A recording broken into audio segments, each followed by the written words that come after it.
Whenever I get gloomy with the state of the world, I think about the arrivals gate at Heathrow Airport. General opinion's starting to make out that we live in a world of hatred and greed. But I don't see that. Seems to me that love is everywhere.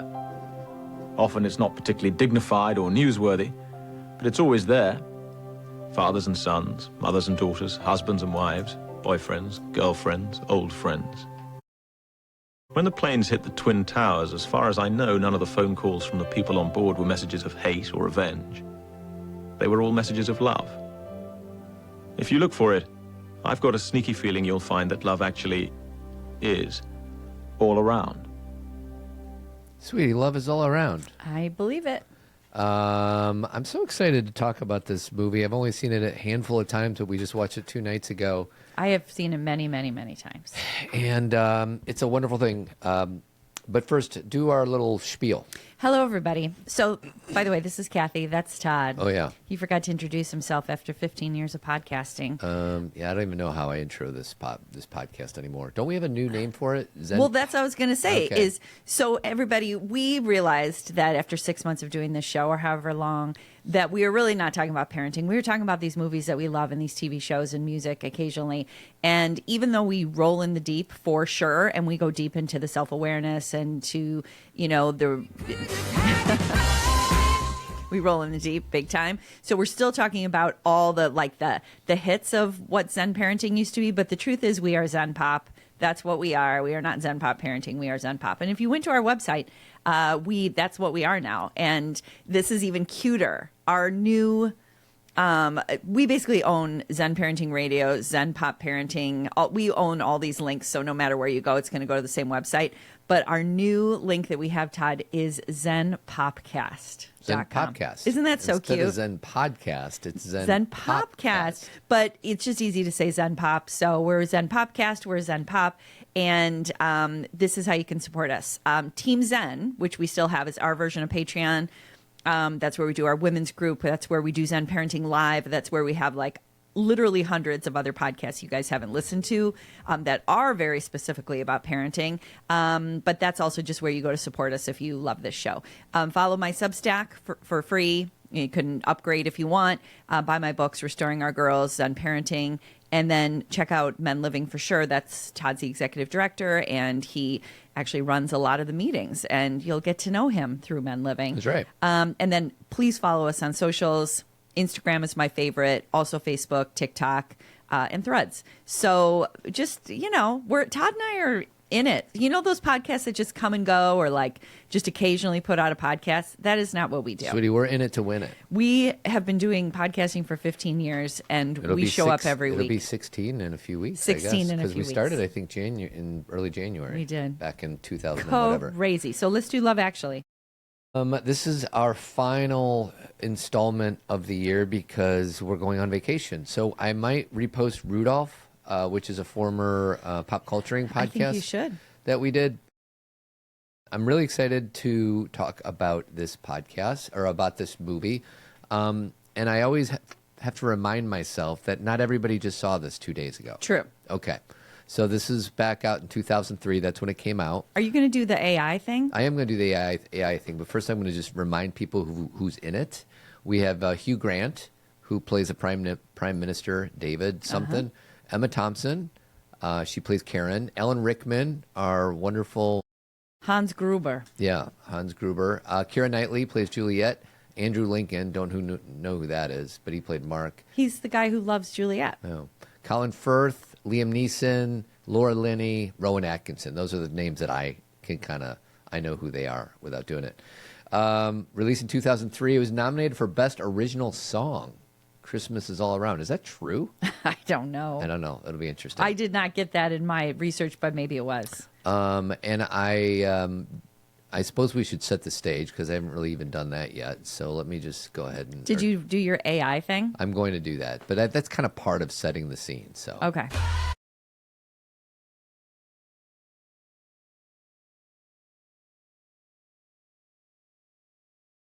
Actually, Todd, I need you to back it up a little bit. Oh, hold on. I got to get over to that. Yeah, I'm sorry. We're not setting the scene yet because we haven't done our discussion. It's a little loud. In your All ear? right, in my ear. The discussion is about, is this a Christmas movie?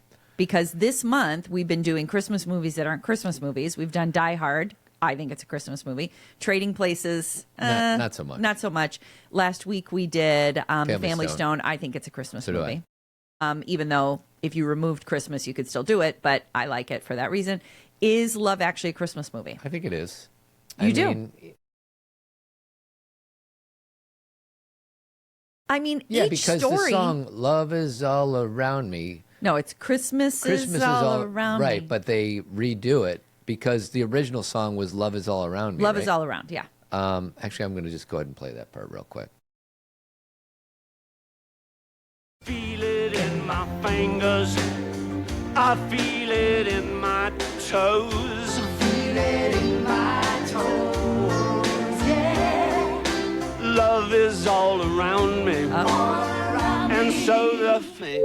I'm afraid you did it again, Bill. It's just I know the old version so well. I love his accent. I just love hearing that guy talk. So they're changing it to "Christmas Is All Around Me." Correct. So that just reinforces that, of course, this is. Sweetie, a go Christmas on movie. and let it snow. Are you asking me to press play or No, it's okay. they say they say go on and let it snow. That's so just really bad. funny. And the whole point of that is that it is bad. Yeah. It's a total comment on our consumerism Yeah. and what we do to songs Yeah. that get popular. Right. We just change two words. So I think this is a Christmas movie. Do you?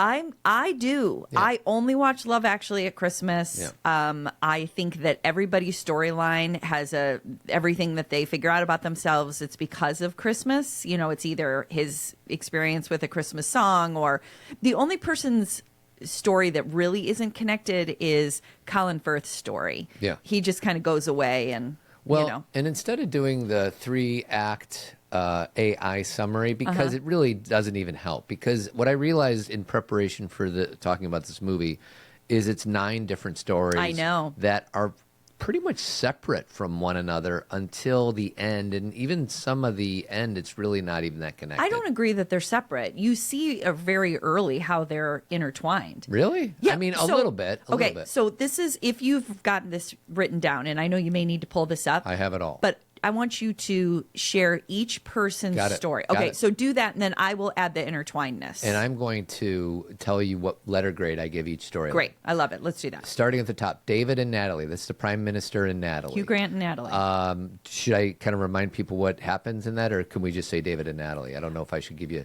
Yeah, he's prime minister. She works for him. And he's developing A crush on her. Okay, so the interconnectedness, Yeah. and again, I know there's going to be a lot of repeat. Yeah. But Natalie lives next door to the girl that Harry is having an affair with. Yeah. So that's one thing. And then Hugh Grant, his sister is Emma Thompson, Yep. who is Karen. Yeah, I give that storyline an A. I like that one too. Karen, Harry, and Mia. That's the marriage. Mia, she lives next door too. So Karen is Emma Thompson. Correct. And Harry is Hans Gruber. We should call him by his friend. It's Alan Rickman. And Karen slowly realizes her husband Harry is emotionally involved with his coworker Mia, culminating in the quiet devastation of opening a Christmas gift that confirms her fears. Rather than explode, Karen absorbs the pain, which we're going to talk about, probably enrolling in the deep, choosing to protect her family while clearly seeing the truth. I give this storyline an A. I do too. And so, just to repeat, Mia lives next door to Natalie. Yeah. Emma Thompson, her brother is Hugh Grant, and Harry, Alan Rickman, he is the boss Yeah. of Laura Linney. Yeah. So they're all, and Carl. So again, keep going. The next one is Mark, Juliet, and Peter, also known as the Q cards. Yes, the cue card people. So they just got married. I think Mark and Juliet just got married. Or no, Peter Juliet and and Peter Juliet. just got married. And Mark has feelings Correct. for Juliet. And that's his best friend, and he has feelings for Julia. And I have some other movie similarities in that that I might get to. But I think that this is a weaker of the storylines. B minus? I give this a C. Okay. I give it a B minus. Okay. Maybe a C. I love the wedding scene. Yeah. So with everybody singing All You Need Is Love. Yeah. The interconnectedness is Laura Linney's character. She's really, really good friends with Mark. You Yeah. remember at the wedding, she sits next to him and says, "Do you love him?" Yeah. Because she thinks he's filming his friend Yep. and not. Juliet. And then Mark is also. Is there any other connectedness there? Missing anything? I don't know. Well, they're friends with the guy. They're friends with Colin Firth because at the end they meet them at the airport. Remember, they meet Aurelia at the airport, and Yeah. she's like, "Oh, all of his best friends are so good looking." So, And this is them walking down the aisle after they just got married. all right.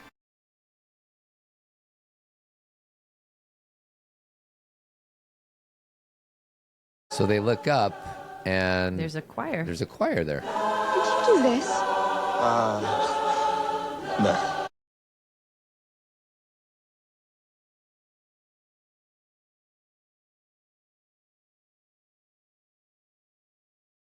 Just a very endearing moment in the movie. It's beautiful because everybody's part of it. Yeah. You know, then the people get up playing the trumpet. I was going to do my top 5 favorite wedding when it gets interrupted. Yeah. Because at the very beginning, before the wedding starts, I don't even know if you were in the room yet when this happened, because I know you haven't seen the movie a ton of times, but Peter says to Mark, "You didn't do anything, right?" Kind of like you didn't. And he's like, no, I promise I didn't. But he did. He set this whole thing up, and it was really beautiful. And it just made me think about, like, in The Office when Jim and Pam get married. And is that where they do the dance? Don't they do a dance thing? And they knew, Jim and Pam knew that people would F up their wedding. Well, they ended up getting married in Niagara Falls. Yeah, on the boat. They're like, let's just go get married because our wedding is going to be a total crazy shit show. Yeah. So I love that. Yep.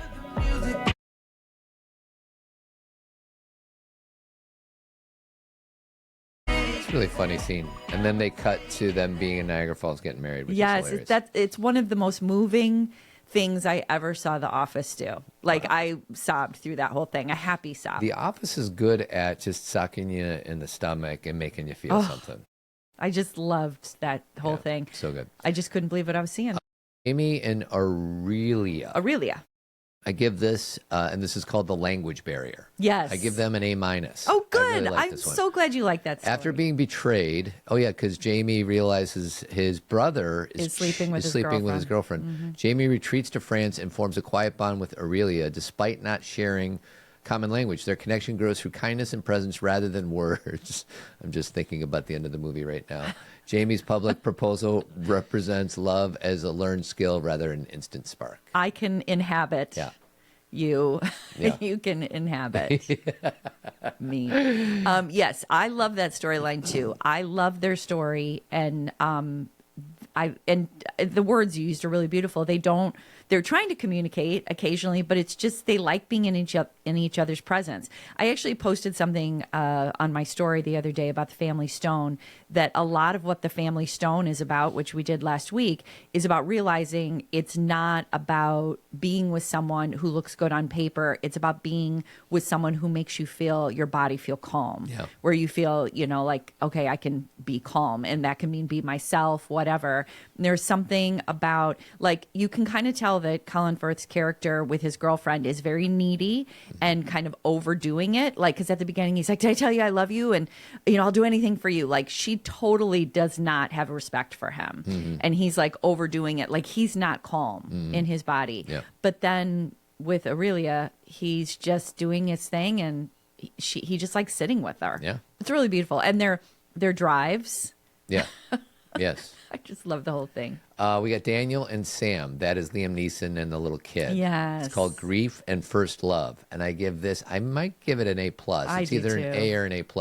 Widower Daniel, that's played by Liam Neeson, helps his stepson Sam process grief after the death of Sam's mother. When Sam reveals his crush on a classmate, Daniel shifts from grieving husband to supportive parent. Their story reframes love as guidance, presence, blah, blah, blah, whatever. So what do you give this one? I also give it an A for sure. It's my favorite. I mean, I said I was annoying during Love Actually because I did what I do on this show, and I'm like, oh, I think this is my favorite story. This is my favorite story. But theirs is like the heart of everything. Yeah. You want to hear a little bit of them? Sure. All right, here we go. Sound.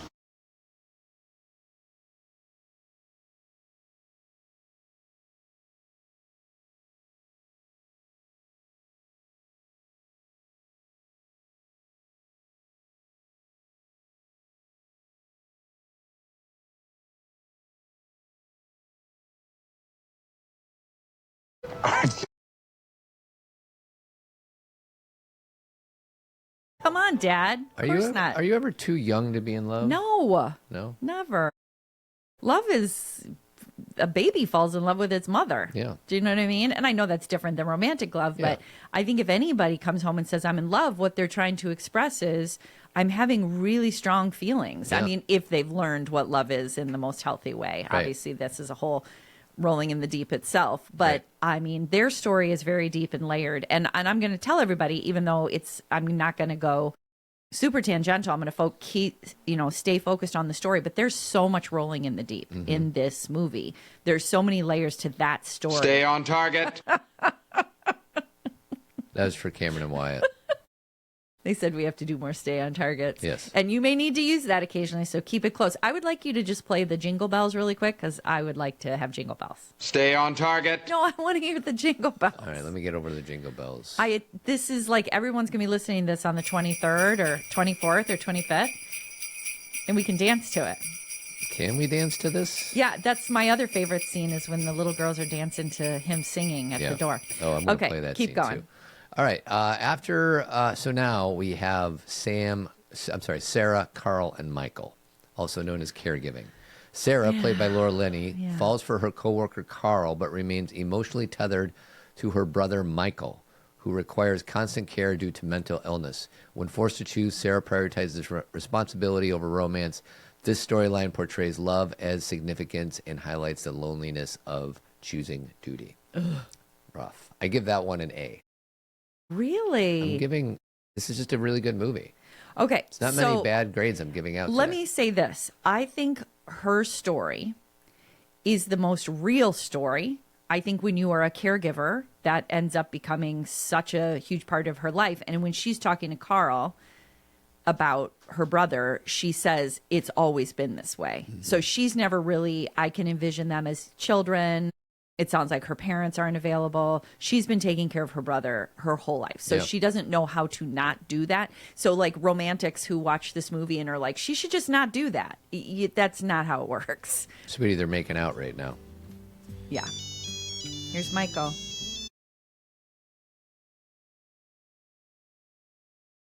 Better answer that. Sweetie, would you have answered that? Well, if I had been a caregiver for my brother my whole life. Hi, hello, darling. I think Michael can wait 10 minutes. I know. So 10 minutes. That's nice. 5 minutes? 2 minutes? 30 seconds? Carl probably Carl is was like so sad. Carl, it'd probably take an hour. He's one of those good-looking guys that's probably really good at sex. Well, Just maybe, guessing. maybe. Real quick, so Carl is just a really amazing-looking human being. Who's better looking, this guy or the guy from Unfaithful with the French accent? Oh, I've never really liked the Oliver. I don't know What's their his name? names. They carry the same vibe. They do carry the same vibe. It's like a European kind of, but or French. No, Carl's not French though. He seems like he's from Spain, or he seems Could be a Spaniard. Yeah, like because he's first of all something that for all of you watching this or who know this movie, this takes place this is a British movie, but these two are not from there. Like she's American, Yeah, and he's from somewhere, yeah. But they do not have accents like everybody else, Right. Anyway, I think he's more attractive to me than I totally agree with the you. guy in and the guy in Unfaithful. I think the guy in Unfaithful is attractive because of the way he acts. is. Yeah, exactly. Versus just Seeing purely him on the looking at what these two dudes look like. So, anyways. Even though I think if we saw him in real life, we'd be like, "What are we talking about?" Well, anybody that's in Hollywood, it doesn't even matter. Like, just top level actors, and there's a reason why they made it. And unfortunately, you have to look a certain way. You have to have a certain bone structure. You have to have a certain set of teeth. I was just looking at Jennifer Lawrence and Leo in the Vanity Fair interview, and Leo, his eyes are so blue. It's ridiculous. I know he's so beautiful. Todd's in love with Leo again. Well, Leo, I think, is pound for pound my favorite actor. Really? I mean, not my favorite. Michael Keaton's my favorite actor. Okay.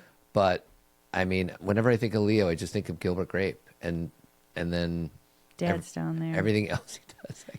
Dad's down there. I'm just thinking of, And he's really funny. What's the movie that we just saw in the theater that's kind of One crazy? Battle After Another. Oh, my God. He's so funny in that movie. I know, and people are going to be like, "What do you mean he's funny?" Oh my God, he's hilarious. He's funny in Once Upon a Time in Hollywood. Yes. Todd and I. So the first time we saw Once Upon a Time in Hollywood, it's a long movie, by the Yeah. way. It's quite the movie. But there's a scene, and everybody knows the scene, but where he's coughing. Yeah. We were dying. Yeah. And I've only watched that movie twice. Yeah. Why does my iPhone says iPhone unavailable? It means it's unavailable. It wants you to focus on this. Well, I was going to look up what that guy's last name was, Oliver, whatever.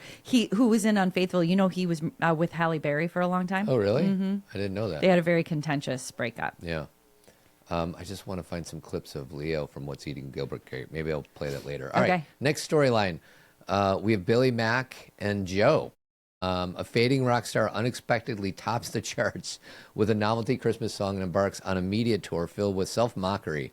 Christmas Eve, Billy realizes the most meaningful relationship is with his longtime manager, Joe, who he seems to piss on the entire movie, right? Yeah, he keeps talking about how he's fat And everything. Yeah. And old. I love this, probably because it's kind of male friendship stuff, Yeah. but I'm giving this one an A too. I like their story as well. So good. I like it just because of what you said. It's a different kind of love. Yeah. You know, because at the end, like, I heard someone talking about it and they were like, yeah, you don't know if they're going to, you know, have sex at Yeah. the end. And it's like, no, everybody, you can love your friends. Yes, of and you course. can be like, I want, like, you know what it reminded me of a little bit was, there's this Sex and the City episode where there's many where, you know, they demonstrate this kind of love. But I think it was in the movie when Carrie goes to, it was for New Year's Eve. Carrie goes to Miranda's for New Year's Eve and goes like, because Miranda lives in Brooklyn. She like takes all the transportation to get there. It's snowing. And she's like, I just want to be with you. Yeah.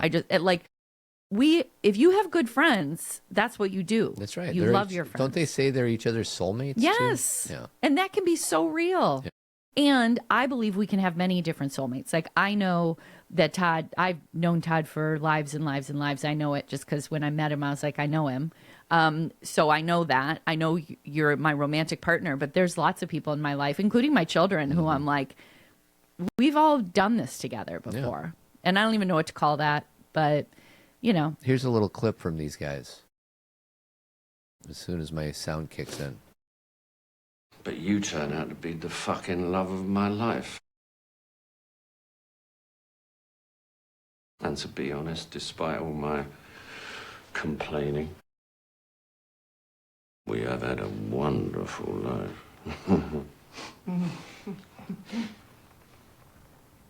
Well. Thank you. Yeah, come on. It's been an honor. Oh, it's so sweet.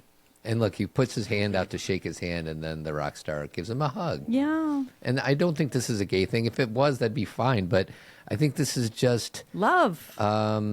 friendship love. Yeah. That's all this is. That's what it felt like to me. Like, I didn't read what the writer thought, but they just love each other. Yeah. All right, you ready for the next one? I am. Colin and Harriet, also known as the American Fantasy. Colin believes his British accent will guarantee romantic success in the U.S., and against all logic, it does. He returns to England engaged and brings back a partner for his friend as well. I question that. I don't think he thought his British accent would do anything. He learns that because they say to him. I think there's a part in the beginning where he's like, "You're going to jump all over me because of my accent." Oh, he does? Yeah, Okay, I believe missed he does. that. All right. I give this one a B. Yeah, I give it a B minus. I don't care about this story. I get it. And I love all the girls like showing up and one's more beautiful than the next. Yeah. And it's funny.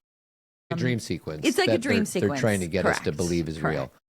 But not least, and I'm just realizing this now for the first time, and I'm all conflicted because it's the body doubles. Yes. I'm giving it a C, but you know the name of the character in the body double, sweetie? It's John and Judy. It's John and Judy. I know. That's my parents' names. I know. I can't blend those ideas. I know. We're like let's separate ugh. those ideas. But this is the thing. So let's just remind people what this is. Okay, so it's two actors Yeah. who are doing body doubling for a porn that's going to be filmed. So they're not doing they're not in the porn. They're not the actors. Yeah, they're the stand-ins. They're the stand-ins who are, but they're naked, obviously, through the whole thing. There's lots of different thoughts on this story because a lot of people don't like it because it's what keeps it off TV, right? Yeah. You know, like that's such an 80s thing to say. You can watch this anywhere. But for example, like my girls love this movie, but they don't love watching those parts with us in the room. Of course or not. historically. Yeah, they'll bail. They'll put their right. head They're under kind of it. like, Yeah. that was when they were younger. But Yeah. it's like if they could just remove that part, everything else is pretty PG, right? But there's a really deeper message in that No, I can't wait to hear this because I kind of agree with what you just said. Like, just get this out of it so everybody can watch it without discomfort. Well, the deeper message is that they are in the most intimate positions, like they are in sexual positions, and that's not true intimacy. Like Right. that's just sex. Yeah. True intimacy is their conversations and going on a date. And there's all this, like, they're so nervous around each other. Like, sex is just, and it's not about, it's, again, you guys got to live on the continuum. It's not that it's bad or wrong or anything. It's that that's not what makes a relationship. They're in these positions that are supposed to be so intimate, yet what they're really nervous about is when they're fully clothed and he's asking her on a date. Yeah. That's what true intimacy That's is. more vulnerable than Exactly. getting naked. Thank you. Good Yeah. good work. Okay. Much more vulnerable Yeah. than getting naked Yeah. because it's getting emotionally naked. Yeah. So you Boom. can get naked with someone, but so there's, and he even said something like, there's a really quick moment with him where he's passing his friends and he says something like, yeah, we've gone on 5 dates and then maybe we can actually have sex or something. So they're not even sleeping together yet. Yeah. I'm going to sneeze. Bless you, babe. Let it out. Make it loud. It's not bad. Should be I have louder. one more. Go ahead. There you go. Now you're starting to let it out. Okay. Thanks everybody. Sorry about that. Good job. I don't have a sneeze button. Yeah. We got to upgrade our system. I got to give you a sneeze button, sweetie. Can I have a Kleenex too, babe? Sure. There Thank you. go. All right. Okay, keep going. That's all the storylines. Okay, so so then your favorite is? I think my favorite is, according to I think it's Liam. Okay, yeah. What's yours? I think it is as well, like I said, because it's the heart but they're all so good. Like my second favorite would be is Karen and Harry because of her performance. Is it Hans Gruber? Okay. And then I think my third is the Prime Minister and Natalie. Yeah. And then everything else is kind of in the same bucket. Yeah, it's just a very interesting movie and how it's structured. So, okay. Should we go through categories? Where should we go now? Okay, so we're kind of already in setting the scene, right? Yeah, we already did that. Okay, so first of all, I want to talk about the director, Richard Curtis, okay? And the reason why he's important is that he did Four Weddings and a Funeral, Notting Hill, and Bridget Jones' Diary, all of which are I'd say Bridget Jones is not in my favorite, but I read the books. I liked her. I mean, I watched the movie when it came out. I was excited for Renee Zellweger to be in that movie, etc. But Four Weddings and a Funeral and Notting Hill are on repeat in my world. And so it has this it's like romantic humor, right? Because it's very warm. It's like ordinary people who are super insecure, but have all these, they're special in their own way. Sure. So these are some of the things that his movie has. Okay. Emotion is first. Yeah. It's primary. And then everything else is kind of ironic. That's like secondary. Love is imperfect. And it's also earned. Yeah. Like it's not, all of his stories, it takes a while. Like, did you like Four Weddings and a Funeral? Ish. How many times have you seen it? 3. Okay. Did you like Notting Hill? Never seen it. No, you have. Is that Julia Roberts? Yeah. Hugh Grant? Yeah. Skylar and I used to watch it It's all the fine. time. It's fine. It's not my deal. Okay, so this isn't your jam. No. Okay. And I've never seen Bridget Jones. Okay. So another thing, his movie. Oh, go ahead. I'd honey. probably like it if I saw it. Yeah. Because, yeah. And Bridget Jones is based on, Pride and Prejudice and all that kind of stuff. Do you know what I mean? Like there's a story of, Mr. Jones? No. Mr. Darcy, Mr. Mark Mister? Darcy. Okay, anyway, Yeah. not Mr. Mister. So his movies Stay are... on target. Let me just finish these things. Sorry, babe. His movies are also about that there's a belief in decency. So this is why I like these movies, because I'm not saying I'm connected to every single thing he does, but people are decent. Oh, yeah. Friends are good to each Yeah. other. People take care of each other. Yeah. People are sad when each other dies. Yeah.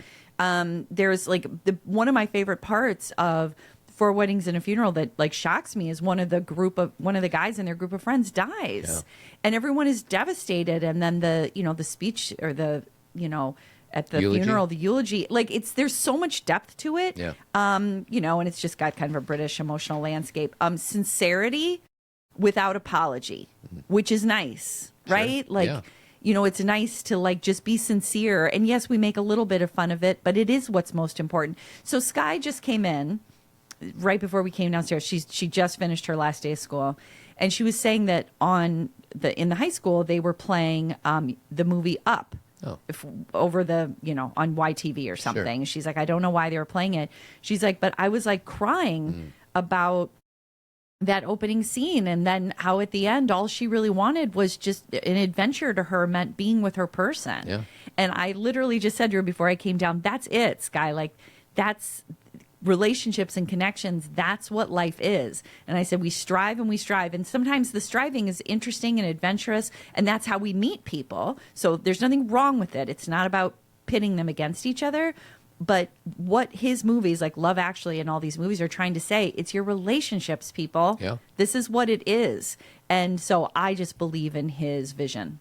Yeah, and it's scientifically backed up. Is if we're lonely, we're more likely to die sooner. If we're with Right. people who care about us, we're more likely to have a long, wonderful life. And we also know that our brains are hardwired for connection. So if we're looking at what human beings are here for, like what their brains are ready to do, connect. Yeah. Because that's how we survive, thrive, and enjoy our lives. Yeah. So these are very deep things. And again, when I say connection, I want to be careful. It doesn't mean it has to be a romantic relationship. No. That's lovely, and partnership and marriage is lovely. But it's friendships, it's connections with your children, it's connections with, the people you meet every day. It's people. Yeah. So there we go. Okay. Are we done with Set the Scene? I think so. Can we skip over Remember When? I think we can. I'm going to do random facts. Yes, we can do random facts. I actually have hidden gems next. I don't know why. Yeah, I'll just save that. Okay, Jared, well. do you know the human head weighs 8 pounds? Jared, do you know the human head weighs 8 pounds? How many? I don't think I have too many random facts. I have 3. Okay. The footage at the beginning are not actors with the people hugging Yes. at the airport. Real people. Inspired. It's real airport people. The part where Emma Thompson films her breakdown, where she kind of excuses herself, that happened in one take, which is kind of cool. And then it says Colin Firth learned Portuguese phonetically. Whatever. That's not very interesting. Sorry, I included that. So I don't have many random facts. What do you got? Let's see. Christmas is All Around, the song you already played. Yeah. It was written as a parody, but it really did become a hit. Was it written for the movie? Yes. Okay. So it charted in the UK. Oh, wow. And, of course it did. Like things like that. It's kind of like when Let It Go or We Don't Talk About Bruno or Yeah. whatever. When it gets into your brain, it's hard to get out. Yeah. Hugh Grant was really uncomfortable doing that dance scene. I read that, yeah. Yeah. So I had read that even when the movie came out. Yeah. Like that was just a thing he did not want to do. Yep. And it's not completely necessary, but it's kind of fun. Yeah. I'm indifferent to it. So let's see. Keira Knightley, guess how old she was when they did this movie? I know. 18. 18. She's a baby. She's just a baby. Yeah. Pretty young to be getting married. I know. Do you think she's supposed to be 18 in the movie, though? Probably not. Probably not. Rowan Atkinson, that's Mr. Bean. That's Yeah. what Todd and I call him. His character is totally supposed to be ambiguous. Did you read that? What does that mean? He's ambiguous? supposed to be kind of like an angel, like he just I kind of read that. comes I out of didn't nowhere. quite understand So he slows things down like at important moments. So like for example, he's the one helping Harry get a necklace for Mia, Yeah. and he shouldn't be doing that. Oh, so he's having plenty of opportunities to second guess himself. Correct. Because Mr. Bean is doing this so slowly. And he's telling him to hurry up, and he's like, "Oh no!" Yeah. You know, he puts on the glove. I just thought it was that random comedy spot. In the It movie. is. It's all the above, Yeah. but it's like, and it's not literal. It's not like Mr. Bean knows that he's buying this No, for his right, girlfriend. It's right. just like it's slowing the moment down, so he has to Yeah. kind of hide it. And then he also is at the airport when He allows his son the needs young- to run through. Yeah, so he's like in the way. Yeah, he's the vehicle that allows the son to go state his love for the girl. So he's kind of like well, let me ask this question. Sorry, it's a total stay on target question, but what do you think about angels? Like, what is your belief about angels? I still have like Catholic school stuff saying angels are invisible but in the sky and Flying they around? have halos and come they have on. wings. Really? Yeah, I mean, when you just said angel, that's the first thing that came Okay, to me. let me deepen it. What do you believe? Take out the Catholic part, and what do you think an angel I don't is? like the word angel. Okay. I think my mom is still around me. Okay. She died 11 years ago. Okay. But I don't think of her as an angel. I just think her energy is somewhere here. Okay. As well as my great grandmother and your dad and your mom. And so, yeah, that's my quick 2 cents on my belief of the supernatural. What an angel is, yeah. I don't mind the word. I actually like the word, and I have some angels that I collect, like that I like to have around, and I think of them as all of the above. I think it's people that have passed. I think it's people we've never met Yep. who have passed, who are supporting us and helping us, that we're just cosmically connected to. Who knows how? I think it's people that don't even know they're helping us, like these moments in Yeah. this movie. Like Yeah.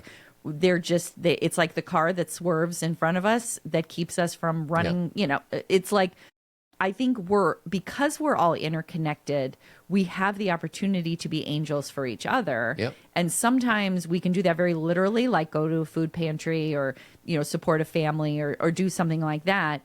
And sometimes we didn't even know we helped.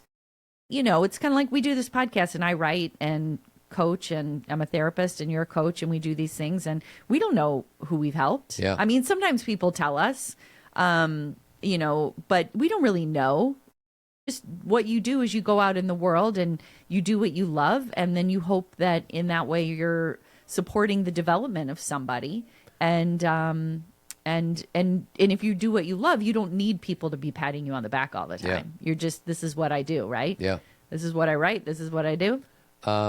For some reason, I just thought of the scene from Jacob's Ladder, which most people haven't seen, but Tim Robbins is in it. Okay. And in that movie, there is a guardian angel. Right. Played by, do you remember the name of the actor? Danny Aiello. And he's a chiropractor, and he's talking to Jacob, who is the main character. Then the devils are really angels, freeing you from the earth. It's just a matter of how you look at it, that's all. So that's not going to mean So anything. don't worry, okay? That's not going to mean anything to anybody, but I do believe that a change of perception can make you look at something as a curse or a miracle. For sure. All right. So, anyways, I that's all got. agree. I agree. It's like things happening for you, things happening against you, all that kind of stuff. By the way, that's a great movie. I've been trying to convince my daughter to watch it for years, and she just watched it, I think, recently, and she's like, "That's a really scary but good movie." Yes, I agree. Yeah. Well, you always want to watch it, and I'm not as invested as you are, but I get it. 2 more things, and then we're done. There are a dozen storylines, as you said, in this, but not all of them resolve, and that's Correct. really bothered people. Oh, like come on. there's a lot of this movie has a lot of discussion around it. Any movie that's kind of ambiguous, that you're like not quite sure what the ending is, makes people fight about it on threads or on Twitter or What whatever. makes good movie is a range of emotions, and if it's just Pollyannish and everybody wins at the end, it's fine. And some movies are written that way. Like in Shawshank, one of the best movies ever. It's just celebration at the end, right? Yeah. I mean, Brooks, there's Yeah, some emotion Brooks. with Brooks, but And Jake, where'd that bird go? yeah, well, maybe Jake went out and built a nest and he's fine now. Yeah. We'll see. But we did, what did we do last week? Family Stone. Yeah.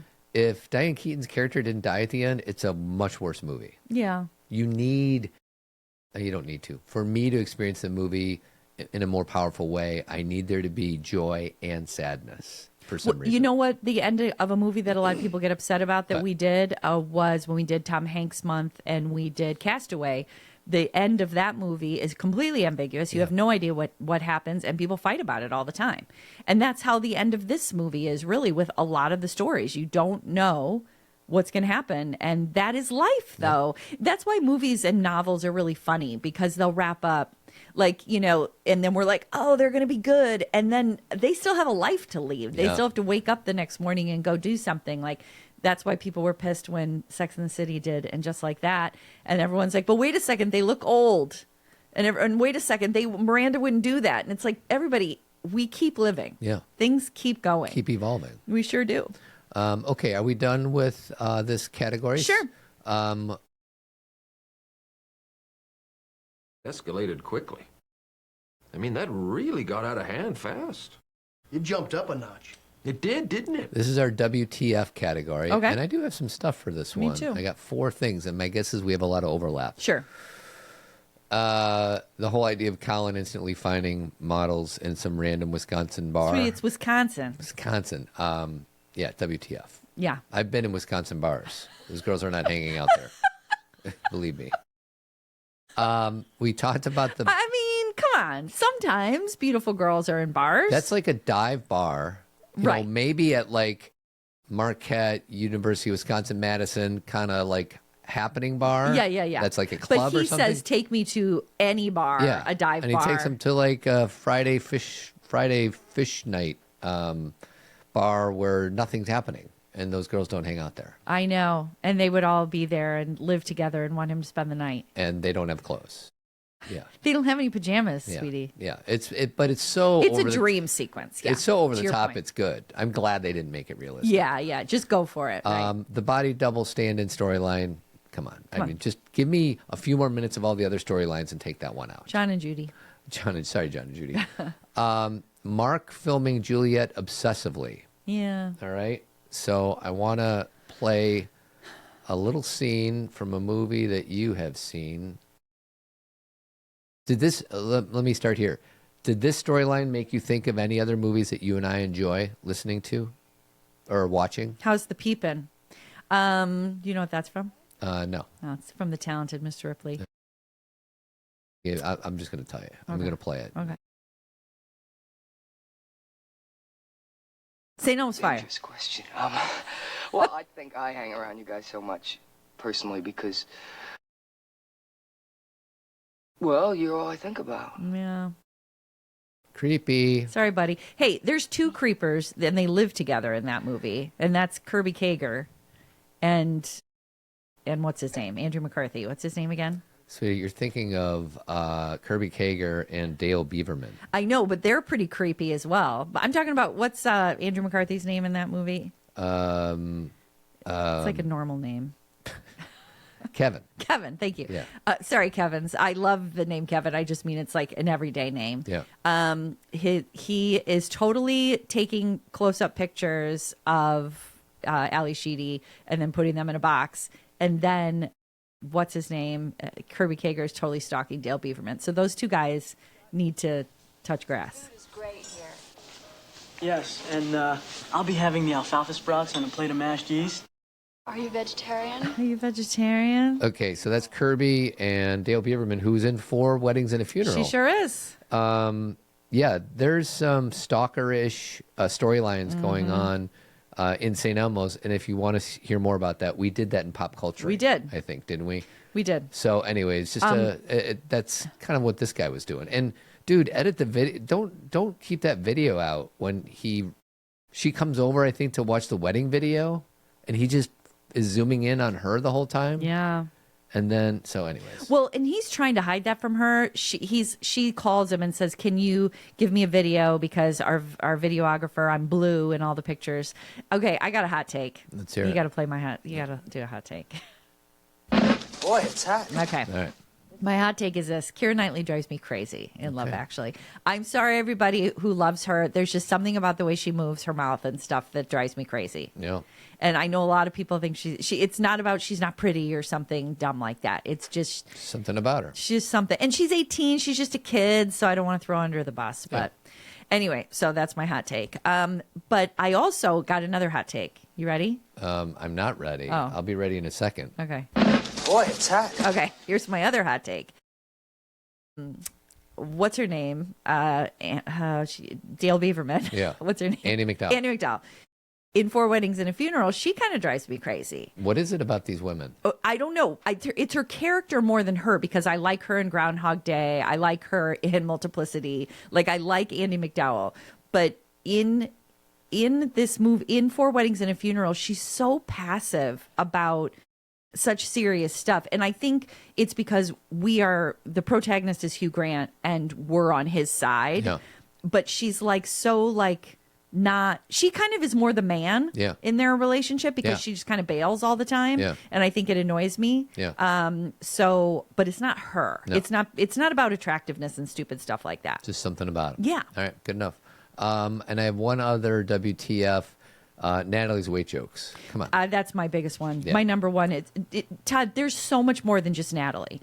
They make fun of Natalie, her dad calls her plumpy, and she talks about how her boyfriend broke up with her because she's too heavy. And then even at the end, there's supposed to be a joke where Hugh Grant says to her, "Oh, you're so heavy," when he picks her up. And she's obviously not. Well, what didn't make sense to me is, and she's what I asked you what size you thought she was. 6 or 8. 6 or 8. Mm-hmm. I think the story would have been more meaningful if the actress was a 14 or a 16. Like, this is a very normal, beautiful woman, typical woman. And 14 is what's normal in our society. Okay, well, help educate me. It's just this woman. Yeah, this woman is not close to fat, yet they're talking as if she is. It doesn't make sense. Right. And they do that in movies all the time. This is what causes all of our brains to go crazy about what is weight. Yeah. You know what I mean? Because why I want to say that is there are women who you would see walking down the street and you'd be like, because instead of saying normal, we'll say average or typical. There you go. And they would be of size 14. Sizes are a bunch of crap. Yeah. They're a bunch of bullshit. And sizes are also different. Like, there are things I have in my closet, Todd, that are smalls or petites. I also have 10s. I also have like certain jeans that are a certain waist size, and then another style of jeans that it's like a much bigger waist size. Yeah. Like, I am all over the place in sizes, but my body is not changing. Yeah. And these women, they basically, Keira Knightley, who is like, as you could like breathe and blow that woman away. Yeah. She's so, that's being held up as being like the beauty standard. And Yeah, it's messed up. and she doesn't take up a lot of space, and she doesn't have a lot of words, and she doesn't have a lot of plot. Yeah.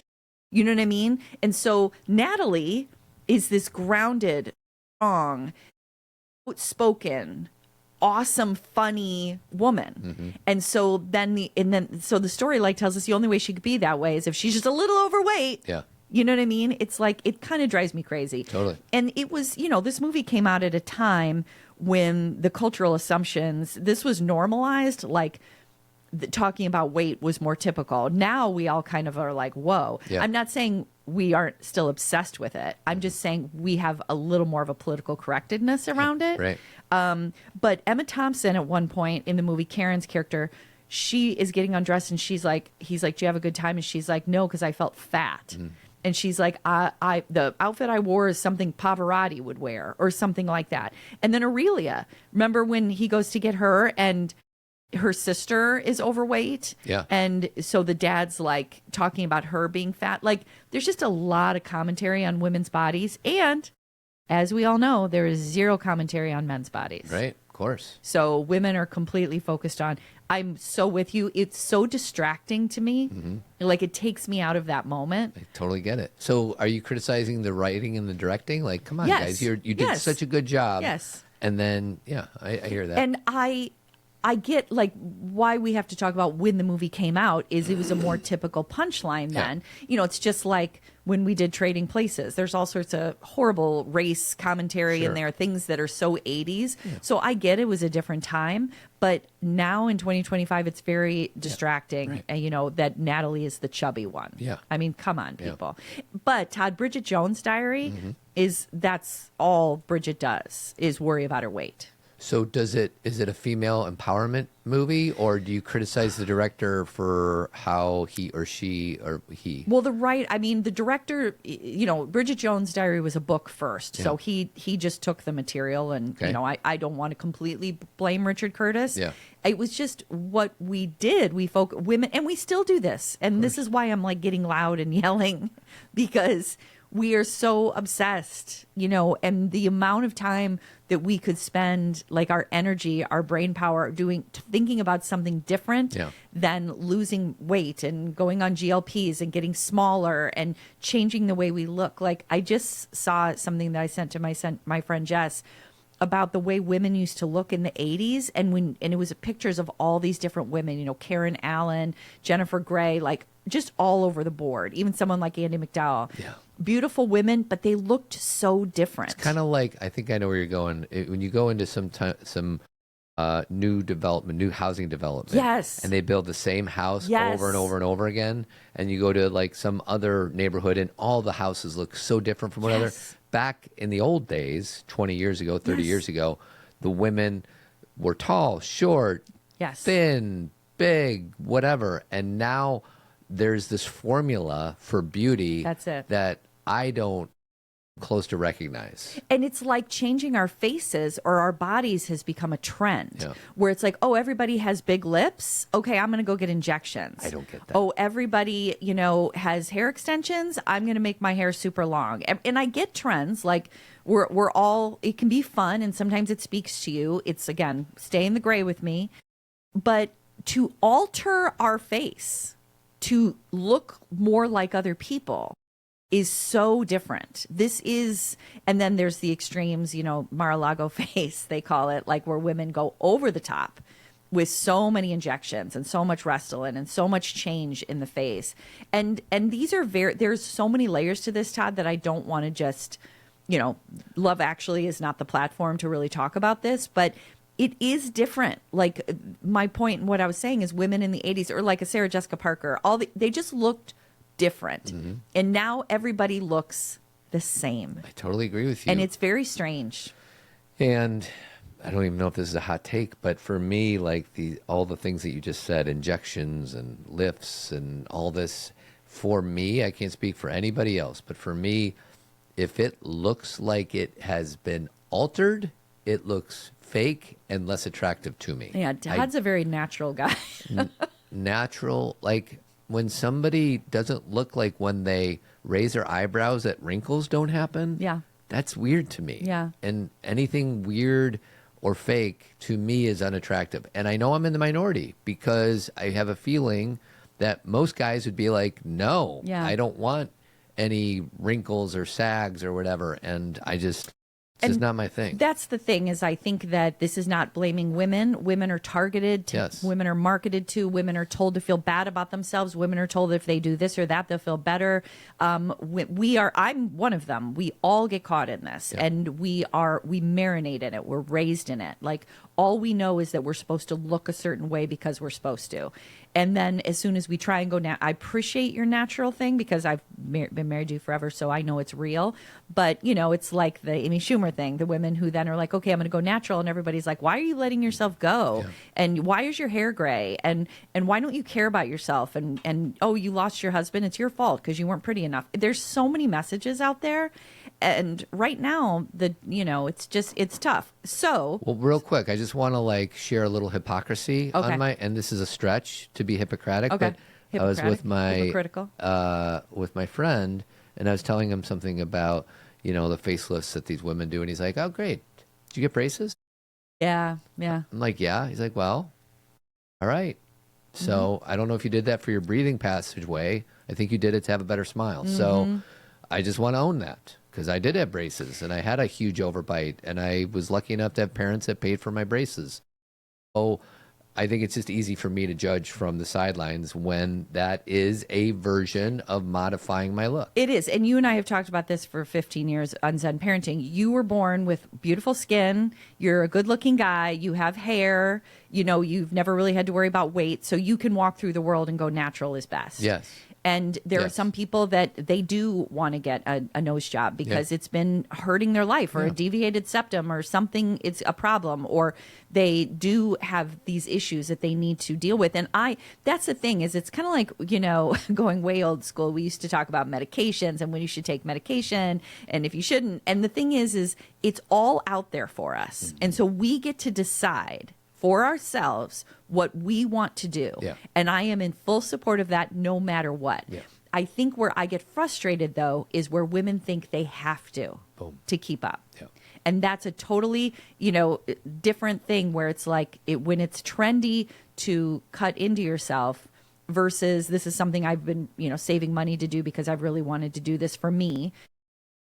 I've worked with women my whole life. I've heard everything. And I do things. I get facials. I'm getting one today. No, I get my hair colored. I get highlights. Yeah. It's not like I'm immune to it either. So there's no, none of us are immune. Yeah, all of us are part of that system. So I think we just rolled in the deep a little bit, just so you know. All right. Do you have any other WTFs? But can we do a hidden gem? Yeah, let's do a hidden gem. I have one. Why don't you start? Okay. So my hidden gem is... Oh, first I got to play the song. That's my bad. Yeah, Okay, a little Taylor Swift, please.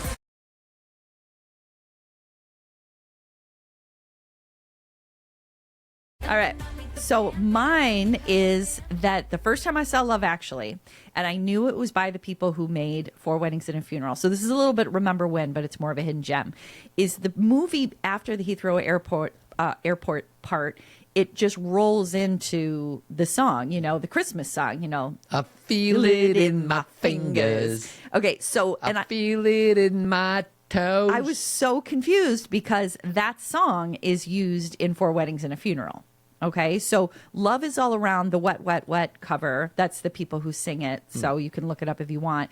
But that was like that was the song used in Four Weddings and a Funeral. And I'm like, why would this guy do another movie and use the exact same song? So, all right, I am ignorant here. Okay.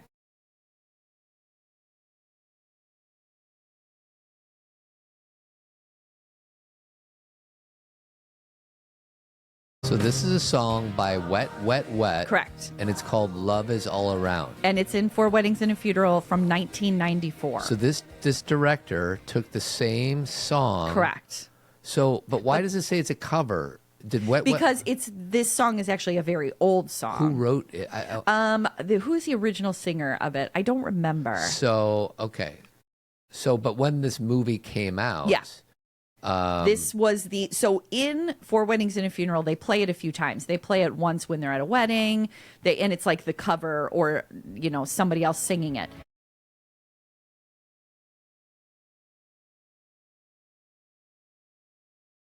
Is this the same song? Yes. So it's by the Trogs. Okay, so Troggs. So the Trogs did it first. All right, I didn't know that. And then the Wet, Wet, Wet cover that came from Four Weddings. And then he says so I just looked up why did he use this song. So he said that in Four Weddings and a Funeral, it plays at the very beginning and again at the end, insisting that love persists even when things don't go as planned. Because as we know in Four Weddings and a Funeral, sorry to ruin it, they do end up together. But it is earned, man. It goes on for a long time. And there's a funeral, just so you know. And there is a funeral, but it's somebody else. It's not. It's his good friend. So by the time Love Actually opens, a decade later, in the opening, thing that Hugh Grant said, Love Actually is all around. The director said he was doing something deliberate. He was echoing himself. It's less a repetition than a continuation of his worldview. Mm-hmm. Isn't that kind of cool? It's beautiful. So he did it on purpose. So it's like Love Actually is like Four Weddings and a Funeral is like believing in love just individually, and Love Actually is like it out extending it out to groups of people. Yeah. So he did it on purpose. So I and of course he did. Like, it's not that he didn't know it, but I just thought it was kind of a lazy choice. But he's like, no, we're going to use the same song, and I'm going to offer the same worldview. Nice. Isn't that cool? That is beautiful. All right. So we are. I have a hidden gem. Okay, let's hear it. So first I'm going to read this. The speech given by Hugh Grant in this movie where he extols the virtues of Great Britain and refuses to cave to the pressure of its long-standing ally, the United States, was etched in the transatlantic memory as a satirical, wishful statement on the concurrent relationship between George W. Bush and Tony Blair. Yeah, I remember that being a George Bush thing. And I just think this is like one of my favorite parts of the movie. And Sure. I love the United States, and Billy Bob plays a really good villain. I actually thought he was a more Clinton kind of character. Yeah, well, I mean, it's because he's trying to hit on somebody. He's trying to hit right? on Natalie, yeah. Sorry, Big Bad Bill. Mm-hmm. So this is... I fear that this has become a bad relationship. Mm-hmm. A relationship based on the president taking exactly what he wants and casually ignoring all those things that really matter to Britain. We may be a small country, but we're a great one too. Country of Shakespeare, Churchill, the Beatles, Sean Connery, Harry Potter, David Beckham's right foot. I just think that that's such a wonderful scene in the movie. Not that I like to see the U.S. look like a bunch of idiots, but... Totally. Well, he was, you know, there. It kind of speaks to how love can inspire you. Yeah. Because he is kind of trying to play it cool as the new prime minister. Like, no, let's not make a thing this time. Let's just try and keep our alliance with the United States. And then when he sees that the president's kind of a dick and hitting on Natalie, he's like, no. So it was he that was his inspired. motivation. It was motivation. inspired. Good. My only other hidden gem is that the idea for Mark's surprise of the band singing "All You Need Is Love" at Peter and Juliet's wedding came from Jim Henson's funeral, which writer and director Richard Curtis attended, where all the puppeteers brought their Muppets and sang a song. Now, I haven't heard this yet, but I found it, so I'm just going to play a little bit of it. Who believes in making So you got a bunch of Muppets singing this song at Jim Henson's funeral. Well, it makes me sad.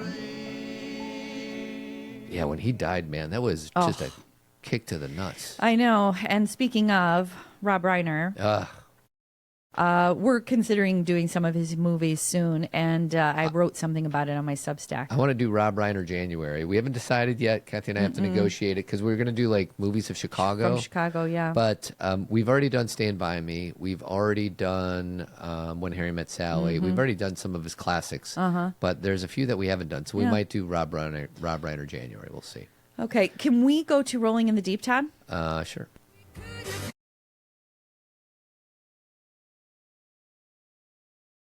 What do you got?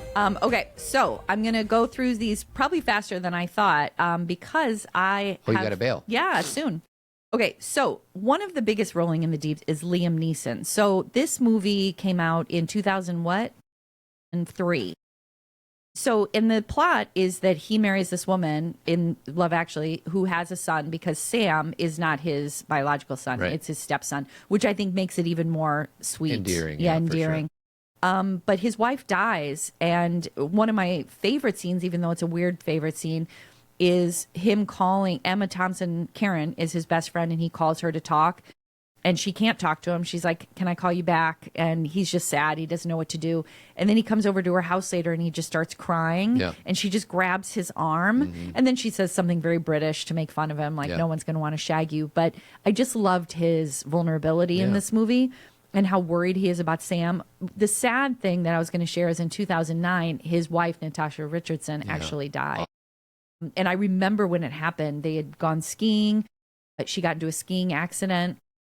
She actually went home that night. Like she had hit her head. She was okay. And then she wasn't. Ugh. And then she died. So again, this predates, but what a weird thing. Yeah. You know what I mean? You know, Liam Neeson has spoken a lot about how consuming grief can be, how it never ends. We all know this. Grief doesn't end. No. It just gets integrated and it comes out at weird times in my experience. But this movie is like a really good interpretation of grief. And so let's talk about Sam's experience with grief. Sam loses his mom.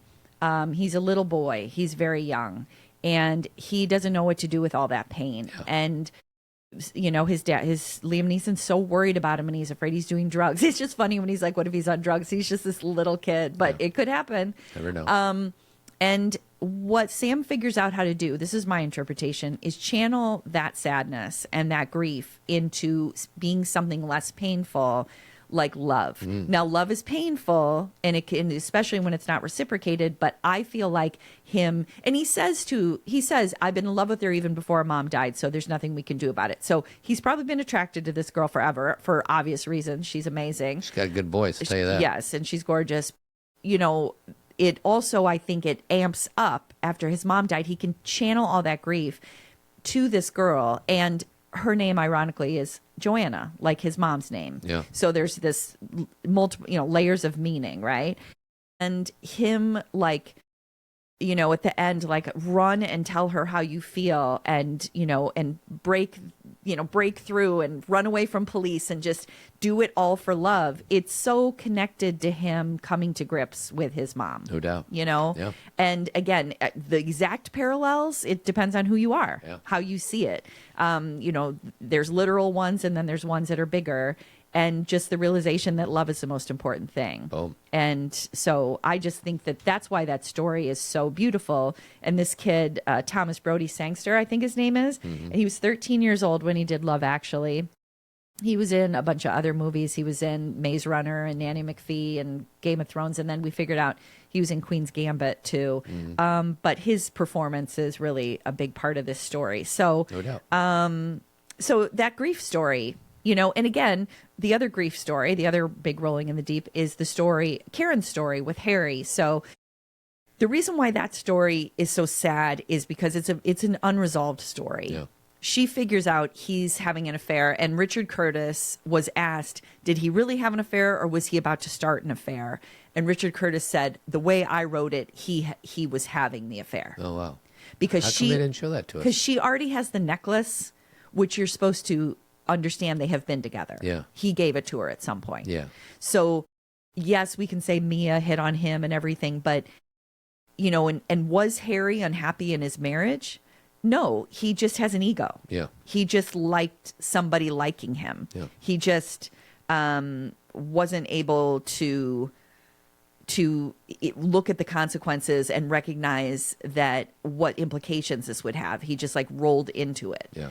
And Karen, who has been a wife and she's been a mother, and she's giving her all to this family, and she's putting together lobster costumes, and she's just so all in. And then she doesn't really feel valued, and she even says to him, hey, be careful there, because she sees him dancing right in front of her. Yeah. It's so mean. Yeah. And she still is like loving, and then the whole necklace story, which we all know, and that scene, every woman I know, including myself, has had that scene in their life where you're like, well, shit, this is not what I thought, and I have to go back out there and be as strong as I can be in front of my kids and act like nothing's wrong. The amount of time as a mother you have to act like nothing's wrong in front of your kids, and as a father too, but there's something more about, especially in this situation. And the most important part is when she says, he's like, when she calls him on it, and he's like, oh, I'm just a fool. Like, he didn't realize he should have, but he's like, oh, what am I doing? And she's like, but you've made a fool of my life too. Like, now I feel like everything I've been doing, what am I doing? Yeah. That's what and there's a lot of debate about what happens at the end with them. And Richard Curtis because what happens is it's ambiguous. It is. Because they're it's a year later or something like that. It's a couple months later. I think it says 1 month later. And they come together somehow at the airport or something. Yep. But you don't know whether or not they're living separately or if they're living together. You just don't know. And well, she says it's nice to have you home. Yeah. So you kind of, and I think the way a lot of people read it is they are together, but it's not it'll never be what it was. Yeah. The trust is gone. He's going to have to constantly earn it back. She feels silly and stupid and uncertain, but she's so also they got might be these young staying kids. together for the kids. Maybe. Yeah. So it's definitely an invisible labor story. Yeah. That loneliness can exist inside marriages. Sure. Betrayal doesn't just like fracture our trust, it fractures our identity. Our identity. We're like, wait, who am I and what am I doing? and that love, they may very much love each other, but it's going to change shape. It's going to look different. So I think their story is really important. And again, he might be going through his own midlife drift where he's feeling really, who am I? Yeah. But then he takes this opportunity to be with Mia, and no bueno. Yeah. So I can probably go over one more story, and then I gotta leave, and I wish I didn't have to. It's all right. Which story are we going with? How about I just share this, and then I'll let you have some final words. There is a really big through line of Juliet in this movie, and I don't just mean Juliet, the character played by Keira Knightley. Keira, okay. Because there's two things. There's, first of all, she's Juliet, so it's not shocking that he's going to come do the cue cards and profess his love, right? It's very Romeo. Yeah. And then who's the guy who Steve Martin's Roxanne? What was he based on? Cyrano de Bergerac. Cyrano. You're totally talking about things I have no idea. Okay. Anyway, and then there's also at the end when Colin Firth, when he comes to ask Aurelia if she'll marry him. She's on a balcony. Yeah. And he proposes to her when she's above him. So that's a very Romeo and Juliet thing too. It's very romance. Right. Do you want to play that scene? Or do you have it? I don't have it queued up. Okay. Sorry. I just think it's so funny. Yeah. Is there anything else you wanted to share? Let me see if I think, now I'm just to my best scenes. Okay. Well, I'm going to play a little bit here. Okay. No, she doesn't. Yeah, okay. Are you singing carols? No, I'm not. Please, sir, please. Please. Well, I suppose I could. Please. All right.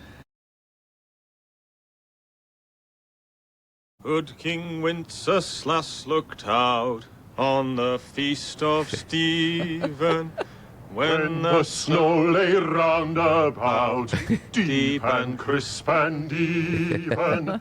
And then the little girls are dancing. Hugh Grant's just reaction to this guy being an operatic singer is just hilarious. I feel like the one storyline we did not give enough attention to is Colin Firth's. And Aurelia. Yeah, just because it's so funny at the end when they're screwing up each other's language, but trying the best they can. I know. I actually wrote down some of it that he says, "Beautiful Aurelia, I've come here with a view of asking you to marriage me. Yeah. I know I seem an insane person because I hardly knows you. Yeah. But sometimes things are so transparency. They don't need evidential proof. And I will inhabit here, or you can inhabit with me in England." It's so good. And then the last thing she says when they said, what are you going to say? And she says, "Thank you. That will be nice. Yes is being my answer." I mean, so cute. It's good. It's a very romantic, wonderful, heartwarming movie, but not. And Laura Linney's storyline is the one that ends the worst. It's the worst. Carl leaves for the night, and he's like, "Good night." And she's like, "Good night." And then she goes to spend Christmas with her brother, who sometimes tries to hit her because he's struggling. Yeah. It's rough, man. And there's a reality in Love Actually. I think we can all find ourselves a little bit, we've either had their story or we can relate or some version of it. I want to find it. I can't find it, but I was going to say Wasted Love. Wasted Love. God, I just wish I could get it back. All right, I say we close out the show. Okay, Or do you want to do quotes? My favorite quote is what I just read to you. And then when Jamie is his name, that's Colin Firth, when he goes home and then he realizes he wants to be with Aurelia. Yeah. And then all of the little nieces are like, "I hate Uncle Jamie." Makes me laugh. Mine is there's more than one lobster present at the birth of Jesus.